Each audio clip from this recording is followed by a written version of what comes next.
les images disparaîtront. Toutes les images disparaîtront. La figure pleine de larmes d'Alida Valli, dansant avec George Wilson dans le film Une aussi longue absence. Cette dame majestueuse, atteinte d'Alzheimer, vêtue d'une blouse à fleurs comme les autres pensionnaires de la maison de retraite. Mais elle, avec un châle bleu sur les épaules, arpentant sans arrêt les couloirs, hautainement, comme la duchesse de Guermantes au bois de Boulogne, et qui faisait penser à Céleste Albaré, telle qu'elle était apparue un soir dans une émission de Bernard Pivot. Sur une scène de théâtre en plein air, la femme enfermée dans une boîte que des hommes avaient transpercée de part en part avec des lances d'argent, ressortie vivante parce qu'il s'agissait d'un tour de prestidigitation appelé le martyre d'une femme. Les momies en dentelle déguenillées, pendouillant au mur du couvent dei Cappuccini de Palerme, le visage de Simone Signoret sur l'affiche de Thérèse Raquin, la chaussure tournant sur un socle dans un magasin André, rue du Gros Horloge à Rouen. Et autour, la même phrase défilant continuellement avec « Babybot bébé, trotte et pousse bien ». Le type dans une publicité au cinéma pour Pec Vaisselle qui cassait allègrement les assiettes sales au lieu de les laver. Une voix off disait sévèrement « Ce n'est pas la solution ». Et le type regardait avec désespoir les spectateurs. Mais quelle est la solution? La silhouette sémillante de l'acteur Philippe Lemaire, marié à Juliette Gréco. Dans une publicité à la télé, le père essayant vainement, en douce derrière son journal, de lancer en l'air une picorette et de la rattraper avec la bouche, comme sa petite fille. Une maison avec une tonnelle de vignes vierges, qui était un hôtel dans les années 70. Au 90A, sur les atterrés à Venise. Les centaines de faces pétrifiées, photographiées par l'administration avant le départ pour les camps, sur les murs d'une salle du palais de Tokyo, à Paris au milieu des années 80. Toutes les images crépusculaires des premières années, avec les flaques lumineuses d'un dimanche d'été, celles des rêves où les parents morts ressuscitent, où l'on marche sur des routes indéfinissables. Celle de Scarlett O'Hara traînant dans l'escalier le soldat yankee qu'elle vient de tuer, courant dans les rues d'Atlanta à la recherche d'un médecin pour Mélanie qui va accoucher.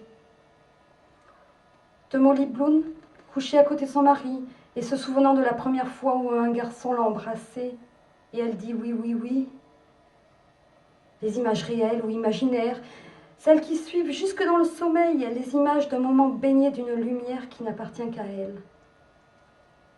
Elles s'évanouiront toutes, d'un seul coup, comme l'ont fait les millions d'images qui étaient derrière les fronts des grands-parents morts il y a un demi-siècle, des parents morts, eux aussi. Des images où l'on figurait en gamine, au milieu d'autres êtres déjà disparus avant qu'on soit né, de même que dans notre mémoire sont présents nos enfants petits, aux côtés de nos parents et de nos camarades d'école.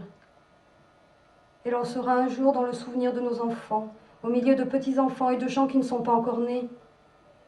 Comme le désir sexuel, la mémoire ne s'arrête jamais. Elle apparie les morts aux vivants, les êtres réels aux imaginaires, le rêve à l'histoire. S'annuleront subitement les milliers de mots qui ont servi à nommer les choses, les visages des gens, les actes et les sentiments, ordonner le monde, fait battre le cœur et mouiller le sexe. Les slogans, les graffitis sur les murs des rues et des WC, les poèmes et les histoires sales, les titres, les termes notés sur un carnet avec leur définition pour ne pas consulter à chaque fois le dictionnaire. Les tournures que d'autres utilisaient avec naturel et dont on doutait d'être en être capable aussi un jour. Il est indéniable que, force est de constater, les phrases terribles qu'il aurait fallu oublier, plus tenaces que d'autres en raison même de l'effort pour les refouler. Tu ressembles à une putain d'Hécatie. Exister, c'est se boire sans soif. Que faisiez-vous le 11 septembre 2001 ? Faire du chambard, ça valait 1000. Tu es un petit ballot. Des expressions hors d'usage, réentendues par hasard. brusquement précieuses comme des objets perdus et retrouvés, dont on se demande comment elles se sont conservées. Les paroles attachées pour toujours à des individus comme une devise. Les exemples de grammaire, les citations, les insultes, les chansons, les phrases recopiées sur des carnets à l'adolescence.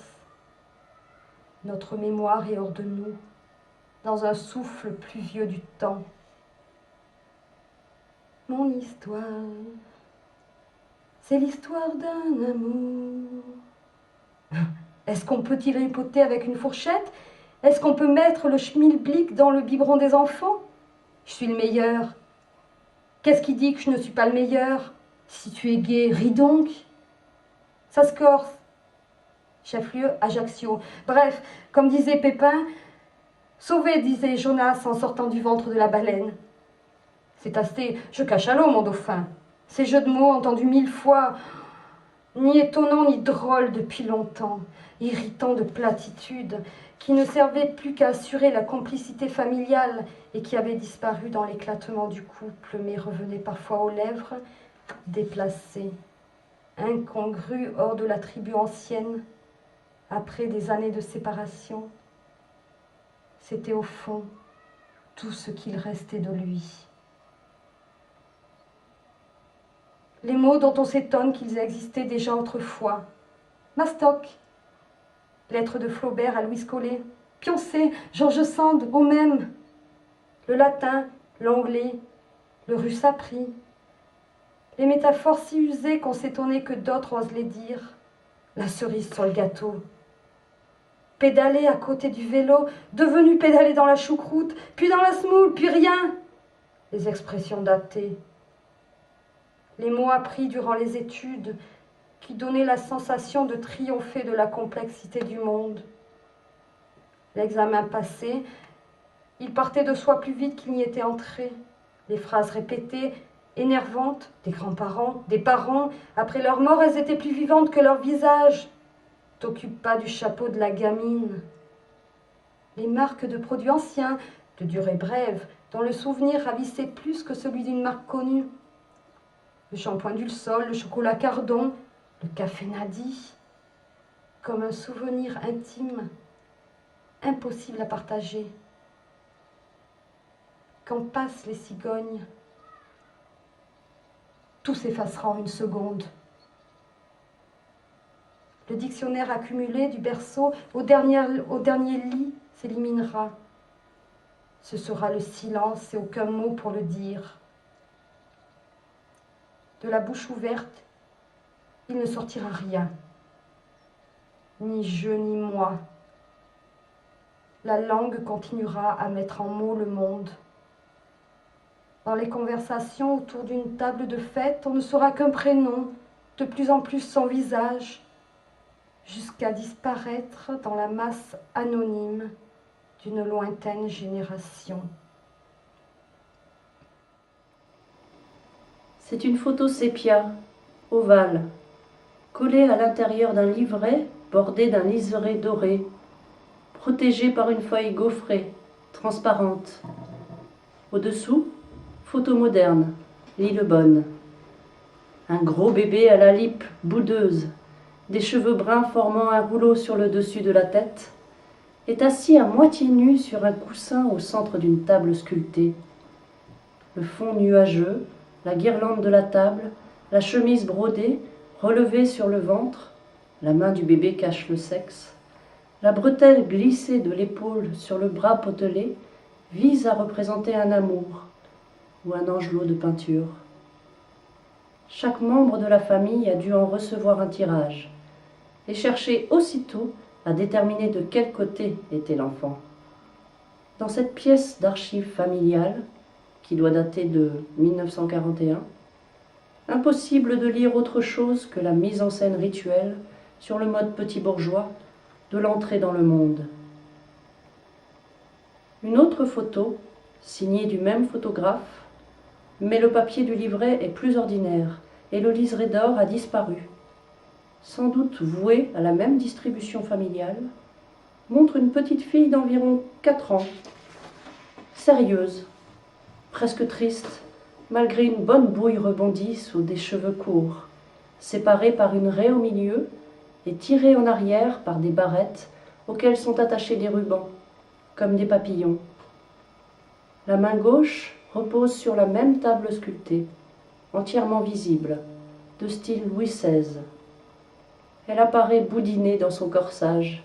Sa jupe à bretelles remonte par devant à cause d'un ventre proéminent, peut-être signe de rachitisme. 1944 environ. Deux autres petites photos à bord dentelé, datant vraisemblablement de la même année, montrent la même enfant, mais plus menue, dans une robe à volants et manche-ballon. Sur la première, elle se blottit de façon espiègle contre une femme au corps massif, d'un seul tenant dans une robe à larges rayures, les cheveux relevés en gros rouleaux. Sur l'autre, elle lève le poing gauche, le droit est retenu par la main d'un homme, grand, en veste claire et pantalon à pinces, à la posture nonchalante. Les deux photos ont été prises le même jour devant un muret surmonté d'une bordure de fleurs, dans une cour pavée.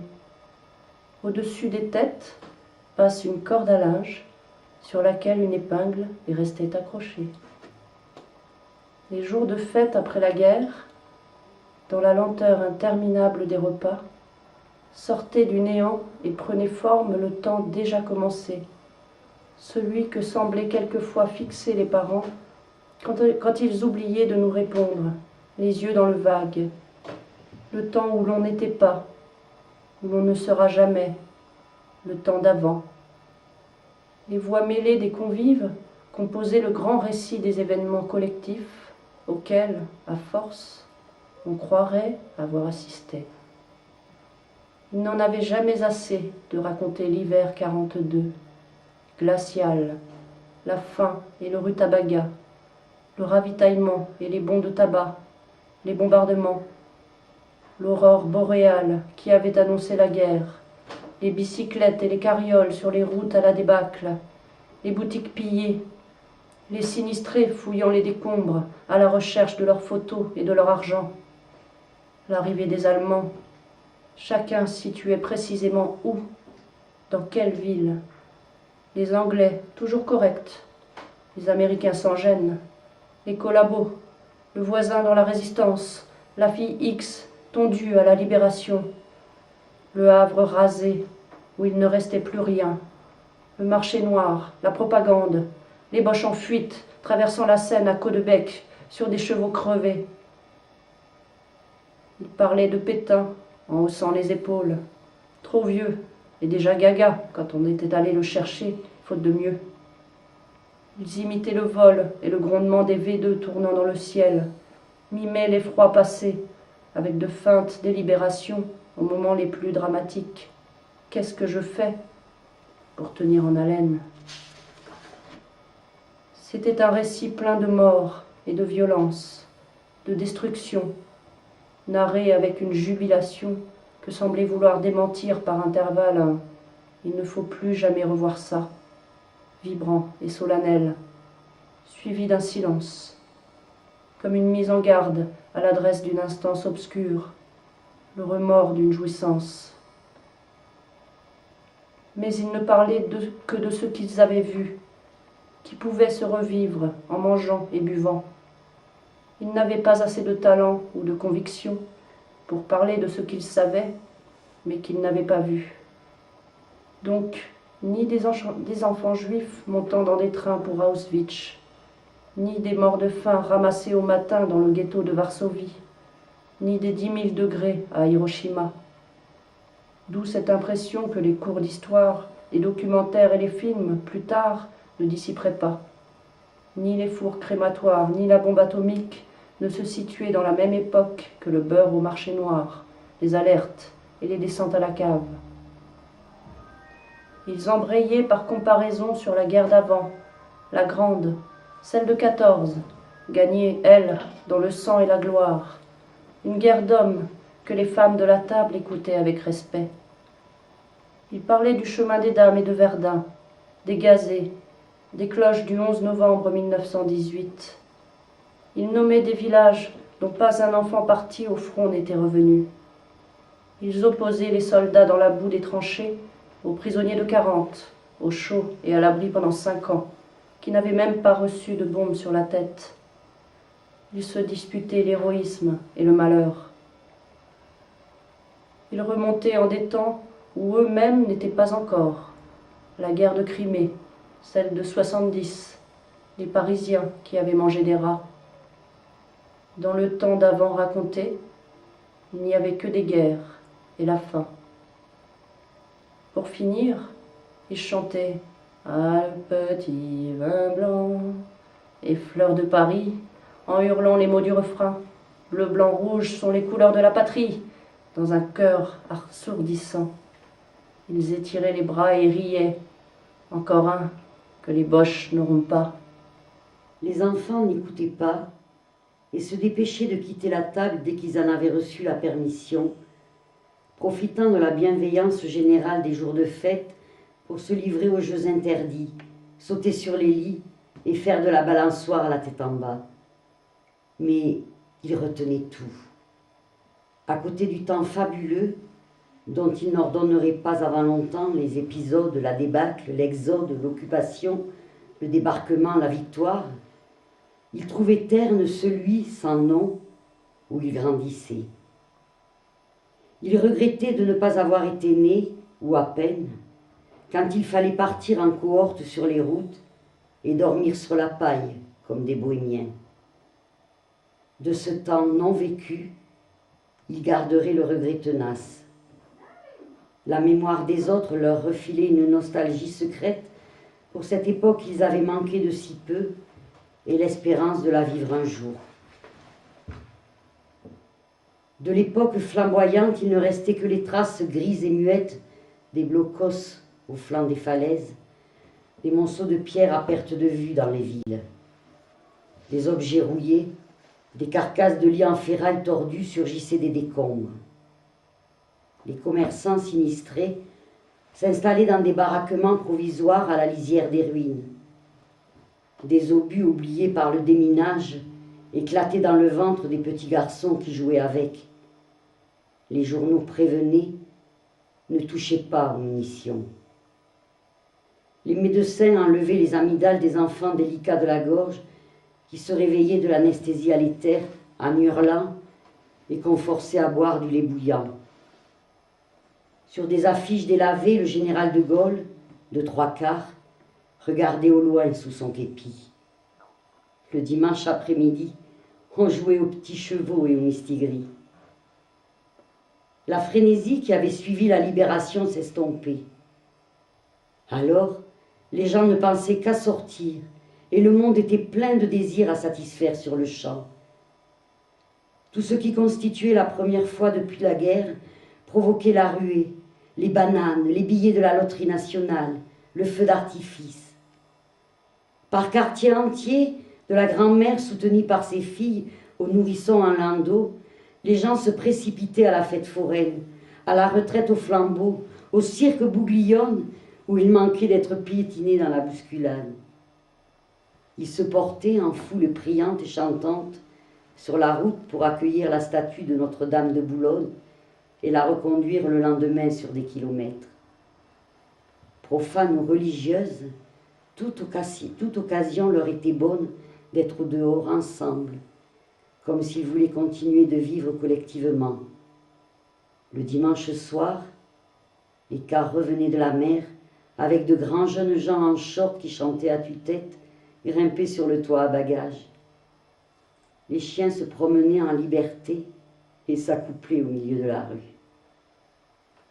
Ce temps même commençait à être souvenir des jours dorés dont on éprouvait la perte en entendant à la radio.